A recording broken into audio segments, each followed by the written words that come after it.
అందరికీ నమస్కారం. ఈ రోజైతే ముంబైలో జరిగే వారం సంత గురించి చెప్పబోతున్నా. మన ఊర్లో జరిగినట్టే ఇక్కడ కూడా వారం సంత జరుగుతుంది. ఇక్కడ నేనుండే కమ్యూనిటీ అపార్ట్మెంట్ దగ్గరలో ప్రతి గురువారం మార్కెట్ ఉంటుంది. ఈ మార్కెట్లో చుట్టుపక్కల విలేజ్ వాళ్ళందరూ పండించినవి సంతకొచ్చి అయితే అమ్ముతారు. ఇక్కడైతే సంత జరిగే రోజు అస్సలు ఖాళీ ఉండదు. చాలా మంది వస్తారు. ప్రతి ఒక్కరు వారం రోజులకు సరిపడే కూరగాయలు ఒకసారి పట్టుకెళ్తారు. మన ఊర్లో అయితే ఫ్రూట్స్ 100 రూపాయలకి ఇన్నని ఇస్తారు. ఇక్కడైతే ఏ ఫ్రూట్స్ అయినా సరే కేజీల చొప్పున అమ్ముతారు. ఆఖరికి అరటిపళ్ళు కూడా కేజీల చొప్పున అమ్ముతారు. మన ఊర్లో దొరికే పండ్లు కూరగాయలకి ఇక్కడికి 10-20 రూపాయలు మాత్రమే తేడా ఉంటుంది. మరీ అంత ఎక్కువ ఉండదు. ఫ్రిడ్జ్ ఉన్న వాళ్ళు అయితే వారానికి సరిపడా కూరగాయలు తీసుకెళ్తారు.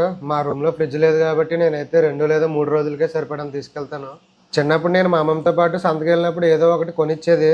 మీ ఊర్లో ఏ రోజు సంత జరుగుతుందో కామెంట్ చేయండి. ముంబై గురించి మరిన్ని ఇంట్రెస్టెడ్ విషయాలు తెలుసుకోవాలంటే ఇప్పుడే మన ఛానల్ సబ్స్క్రైబ్ చేసుకోండి.